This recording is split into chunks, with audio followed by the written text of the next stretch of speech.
I hope you're having an awesome day today. So I have another read aloud for us to read today. And this one is one of Miss Ferro's favorite authors. His name is Carle, and he wrote this awesome story called The Tiny Seed. Now we're learning all about plants, and this is one of the stories that I love to read when we learn about plants. So you're going to want to listen very carefully because you're going to have to do 3 things at the end of the story. You're going to need to be able to write and answer a question. You're going to need to be able to draw a picture, and then you're going to have to record something for me. So be ready to do that. So let's get started with the story, The Tiny Seed by Carle.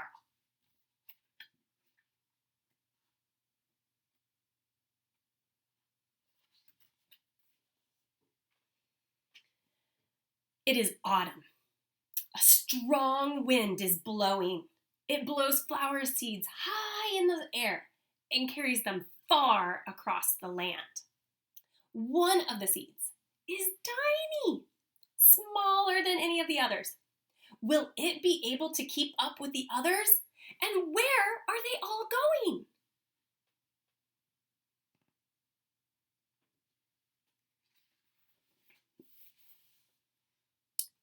One of the seeds flies higher than the others.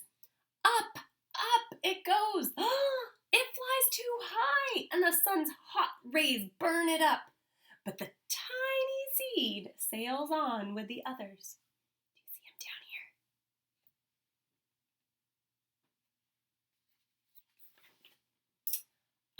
here? Another seed lands on a tall and icy mountain. The ice never melts, and the seed cannot grow. The rest of the seeds fly on, but the tiny seed does not go as fast as the others.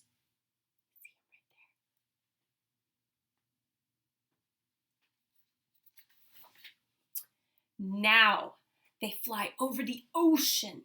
One seed falls into the water and drowns, and the others sail on with the wind, but the tiny seed does not go as high as the others.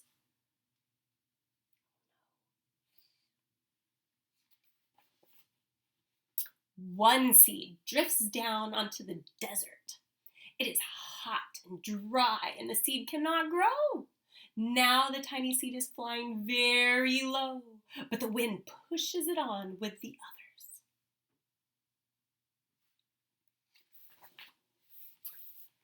Finally, the wind stops, and the seeds fall gently down on the ground. A bird comes by and eats one seed. The tiny seed is not eaten. It is so small that the bird does not see it.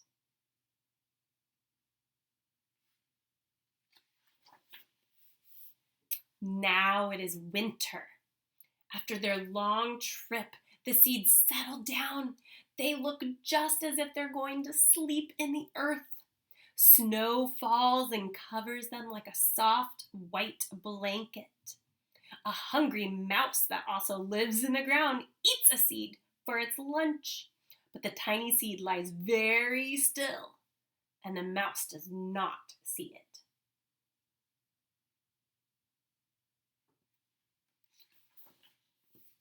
Now it is spring, and after a few months the snow has melted.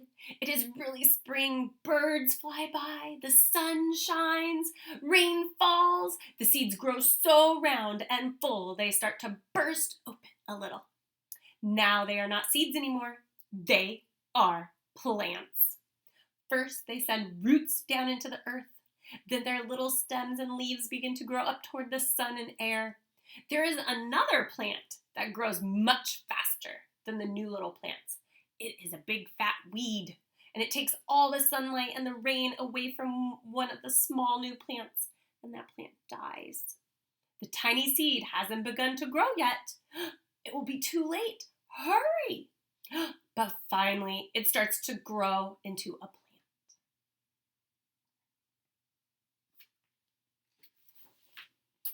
The warm weather also brings the children out to play. They too have been waiting for the sun in the springtime.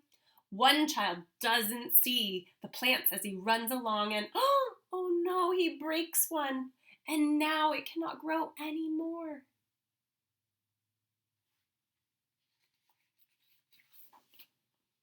The tiny plant that grew from the tiny seed is growing fast, but its neighbor grows even faster. And before the tiny plant has 3 leaves, the other plant has 7. And look, a bud, and now even a flower. But what is happening? Uh-oh. First there are footsteps. Then a shadow looms over them. Then a hand reaches down and, oh, it breaks off the flower.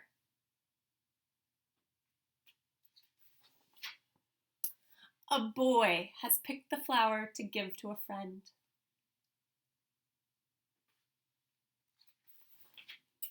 It is summer. And now the tiny plant from the tiny seed is all alone. It grows on and it doesn't stop. The sun shines on it and the rain waters it, and it has many leaves. It grows taller and taller. It is taller than the people. It is taller than the trees.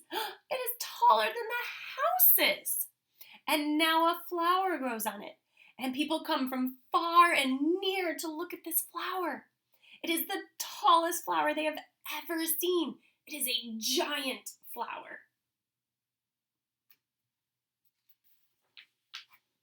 All summer long, the birds and bees and butterflies come visiting.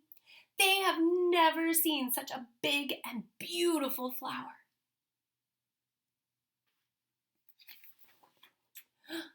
But now it is autumn again, and the days grow shorter, and the nights grow cooler, and the wind carries yellow and red leaves past the flower, and some petals drop from the giant flower, and they sail along with the bright leaves over the land and down to the ground.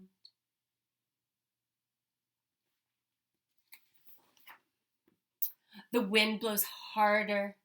The flower has lost almost all of its petals. It sways and bends away from the wind. But the wind grows stronger and shakes the flower. Once more the wind shakes the flower, and this time the flower's seed pod opens, and out come many tiny seeds that quickly sail far away on the wind. And that is our story, The Tiny Seed by Eric Carle. All right, I hope you enjoyed it. Now remember, you had 3 things that you're going to have to do. So go check into Seesaw and find out what you're supposed to do, and we'll talk to you soon. Bye!